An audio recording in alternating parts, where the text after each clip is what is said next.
In winds gusting at more than 30 kilometres an hour at times and in a white-capped chop, the 150 or so competitors in the New South Wales ACT Lacer titles set about contesting Heat 1, with the 8 divisions within the championships ranging from Open to Ladies through to Grand Masters over 55 years old.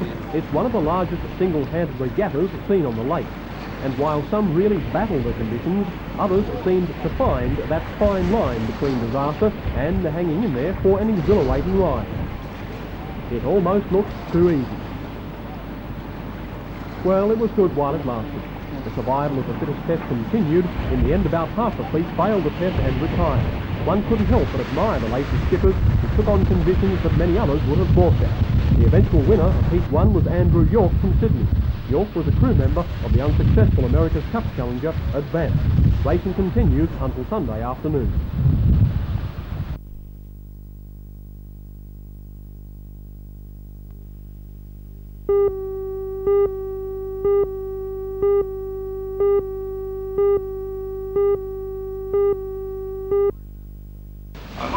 Grey skies and inviting winds could not dampen enthusiasm for the refurbished rescue station during the official opening. The chairman of the rescue station committee, Mr. Dan Hanrahan, told the audience that the complex was first built in 1977 and based on a station in Wales.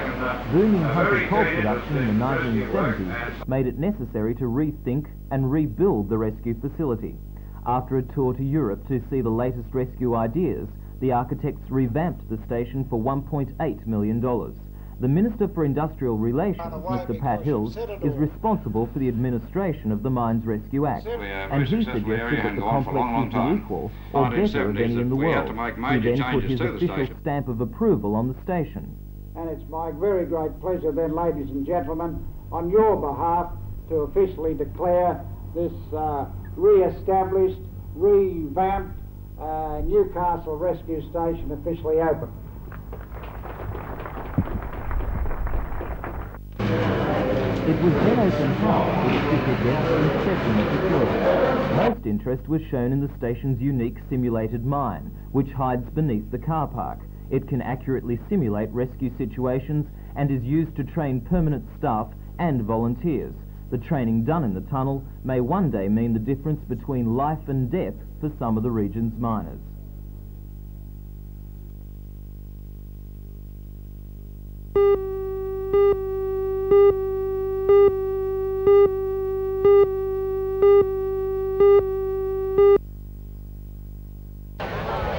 Famous Mud Park Club Merriweather took that event today from Gibson Park and Home Club Single Beach.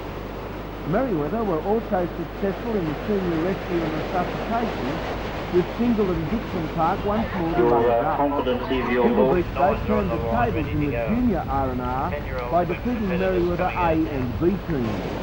National 13-year-old Ironman champion Guy Andrews of the home club added his branch title to his record today and will be up to the trifecta when the state titles are run at Single Beach at the end of the month. He beat another good performer in Gary Valère and clubmate Matthew Wood. National 12-year-old beach stick champion Ryan Hoffman of Merriweather won both the sprint and the flags this afternoon, while clubmate Stephen Eberl took the under 7-year-old sprint. Mr. Max Eberl.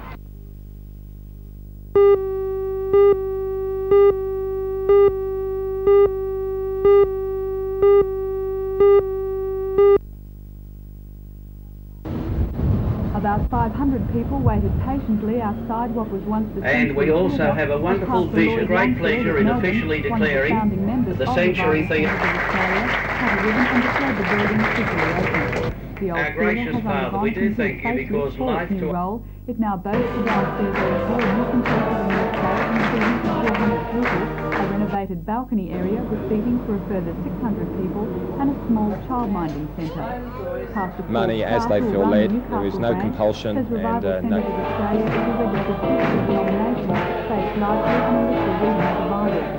The group has 200 members in Newcastle and supported flourishing throughout Australia. The Revival Centres has been a rapidly growing church throughout Australia for many years now. The acquisition of this centre here in Newcastle, I believe, is an indication that the people of Newcastle also are looking for more from their church than they've been gaining. How much did it cost to purchase and renovate this centre?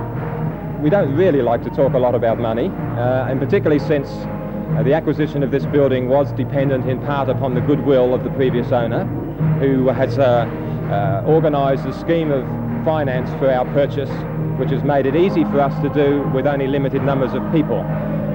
So the actual purchase price, I don't believe is so relevant as the financial terms which have spread it over.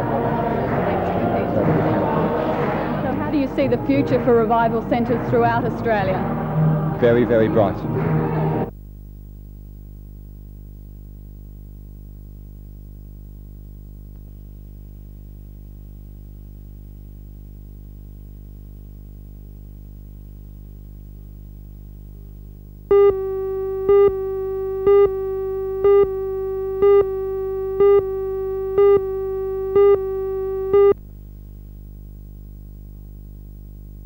The vital contracts were signed in Japan on Friday after a month of negotiations.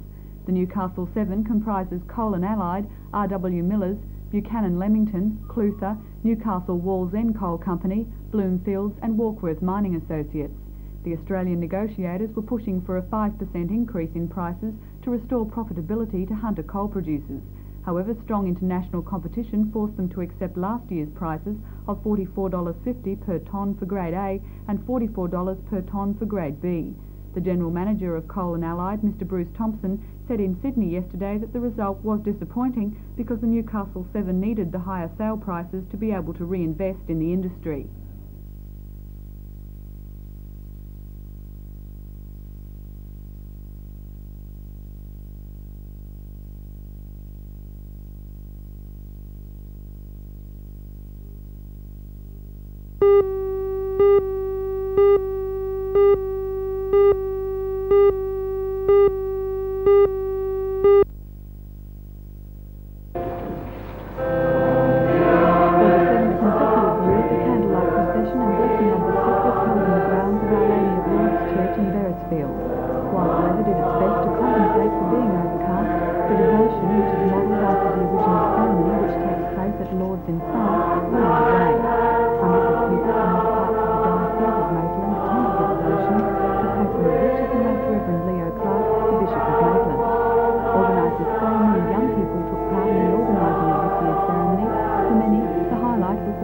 By candlelight around the ground.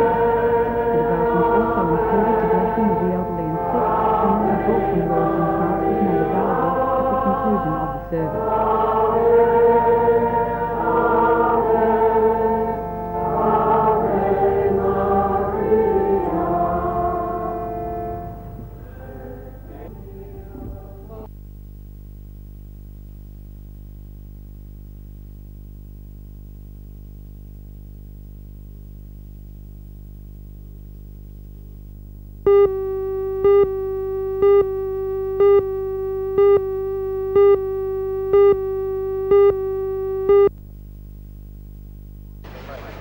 A famous March Past club, Merryweather, took that event from Dixon Park and home club Fingal Beach. Merryweather were also successful in the senior rescue and resuscitation, with Fingal and Dixon Park once more runners-up. Fingal Beach turned the tables in the junior R&R by defeating Merryweather A and B teams. National 13-year-old Ironman champion Guy Andrews of the home club added the branch title yesterday and will be competing for the trifecta in the state titles at Fingal at the end of the month. National 12-year-old beach sprint champion Ryan Hoffman of Merryweather won both the sprint and the flag, while clubmate Steve Everell took the 7-year-old sprint.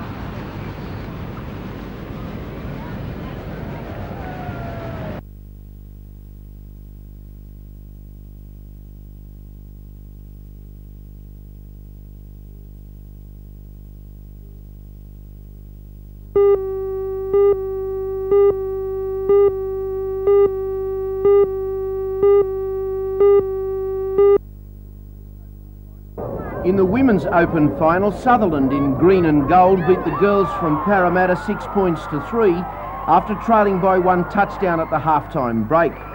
To avoid drawn matches, the first touchdown is worth 3 points, with all others valued at 2. For rugby league fans, the number 7 in green and gold is Karen Smith, a state player and daughter of St George great Billy Smith. Both teams, though, had a number of state players. The mixed title went to Sylvania, who beat South Sydney 5-2. The state's leading referees, Neville Hockey and Bruce Begnell, were in charge of the men's open that was between hot favourites and title holders Parramatta and unseeded Manly.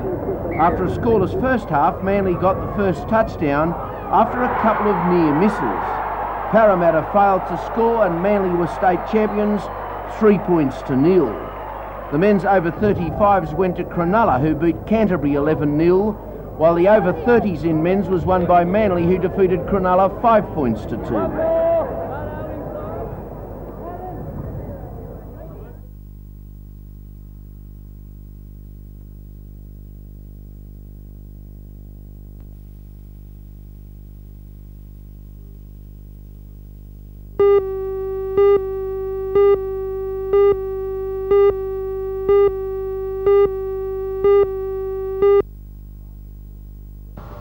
Margaret Mort lives a relatively quiet life these days at her home in Adamstown Heights. She retired 5 years ago after 2 decades as an occupational therapist with William Lyme Hospital. There she was intimately involved in developing new techniques for treating elderly disabled patients, and following continual demands from medical students, she wrote a book about her ideas. The task took 7 years, and now the as a text for its new nursing course. The book will also be sold overseas in Britain, New Zealand and elsewhere. The philosophy of the book is that an elderly patient who has, for example, suffered a stroke and paralysis should not merely be treated and placed in a nursing home, but should be rehabilitated to live on their own or with their families. Of the book. It's a problem-solving book for elderly people who have had some kind of illness or accident and who have got some residual disability left after the accident or illness has been treated by all the recognised means, and it's to help them to find a way to make the very most of what is left.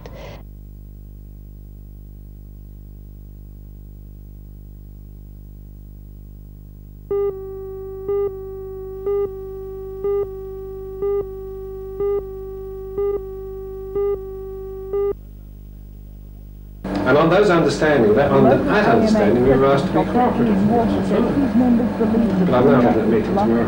I don't think that's right. Whether they were painful, whether they were green stick fractures that could be left alone, or whether they were Burns pain. I think, first of all, that the antagonism between the doctors and the health department would greatly increase, and that there would be probably a further breakdown of the services supplied by the doctors to the hospitals. And secondly, I think there would be long-term divisions within the medical profession that would take a long time to heal. When you consider the scrutiny of the medical profession... Despite the Premier's criticism, the emergency rosters are working well. When you consider the scrutiny the medical profession's been under since July last year, when the dispute really did start to move vigorously, and the number of incidents that have occurred since that time with the reduction of services, I think the medical profession can be proud of the way they've accepted their responsibility to provide emergency services. In any human system there will always be some mistakes, but I think there has been goodwill on the behalf of the medical profession to look after the patients of the state as well as they can within the restrictions of the dispute.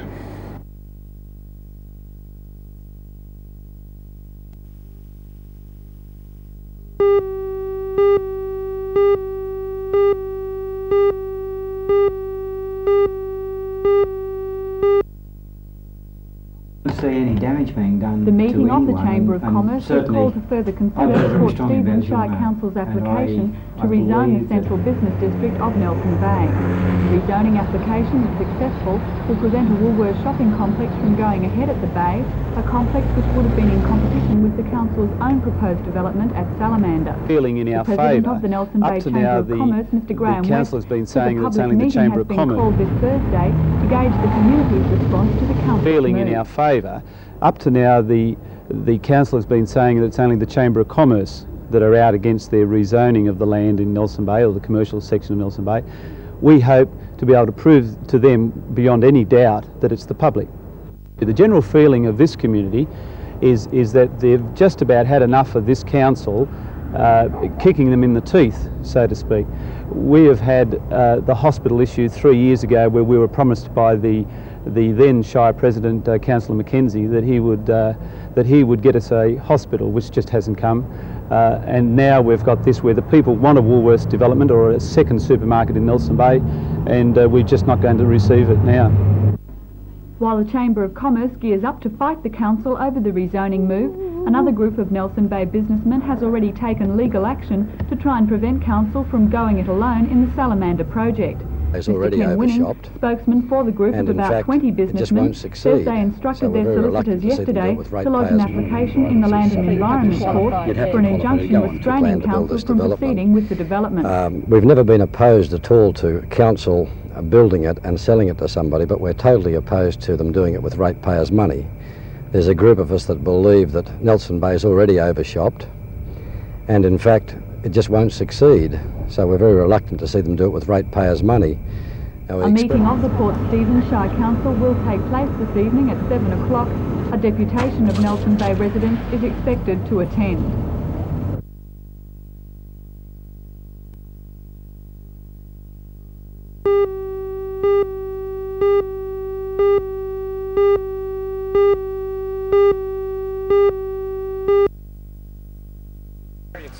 Jesse is being accompanied on his Australian tour by Australia's former champion shot putter and now with the Institute, Peter Farmer. While here, Farmer, through Jesse, hopes to further the sport of pole vaulting. The other challenge facing Jesse is this man, Doug Lytle. The other top American and Olympic pole vaulter who came to Newcastle 2 seasons back. After this effort at Wall's End, Lytle holds the Newcastle pole vault record, 5.3 metres. Jesse intends to break that tomorrow evening at Wall's End. So just how much can we expect? Well, I jumped 565, 18.6.5 in Sydney on Saturday in an exhibition, which was the Australian record. So hopefully we've come up here to do a new Australian record. Well, the Newcastle record at 5:30 set by Doug Lytle 2 seasons back should well be within your capabilities. Yeah, I would hope I could do that maybe on the opening jump. And how do you see touring around and promoting your particular sport? I think we've got some good reception in Australia. We've been in Melbourne, and we were up in Queensland, and then the other day we had a clinic in Sydney, and there seems to be a lot of grassroots interest from the kids, and we're here to help Peter Hurd, who's a local boy that's made good. He's trying to get pro vaulting going, and of course Peter Farmer from the Institute is working hard. Australia in the past has had some great vaulters. Donnie Baird was an Olympic finalist, but it's just kind of dropped off, I think, due to, you know, the coaches don't have the support or whatever. And I think with this kind of scheme we can really get things going again.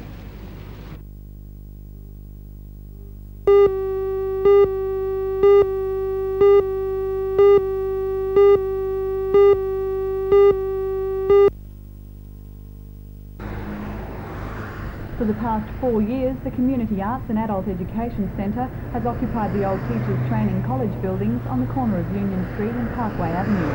During that time, it's provided a venue for several permanent organisations to carry out their work, including Free Wheels Theatre and Education, Newcastle Out of Workers, Newcastle Printmakers Workshop and the QT5 Theatre. The Centre's Executive Director, Margaret Hughes, says 50,000 people use its facilities on average per year. She says the centre, which is run on a non-profit basis, now faces closure because the land has been handed over by the state government for Housing Commission and TAFE purposes. How do you feel about the land being handed over? We're very sad, of course, because it will mean that 8 organisations will be left without a home to go to, and there will probably be a dispersion of energies once this does happen. Have you been given any reason? No reason at all. I just received a letter to say that the land had been handed over to TAFE. Have you been given a date by which you must vacate? Haven't been given an actual date, but when I went to Sydney to see them about it, they did say that it's on the high priority list and it will probably be 3 to 6 months.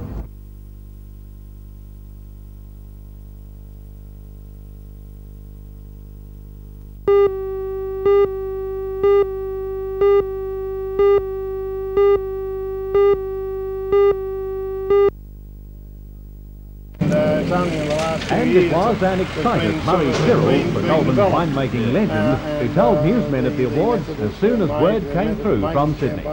We were elated to find that we won 2 gold medals in the champagne classes, the only 2 gold medals that were awarded, and also for the first time in Australia there was a trophy awarded for the best champagne in the show, and we naturally won that also, and that's a tremendous lift to us.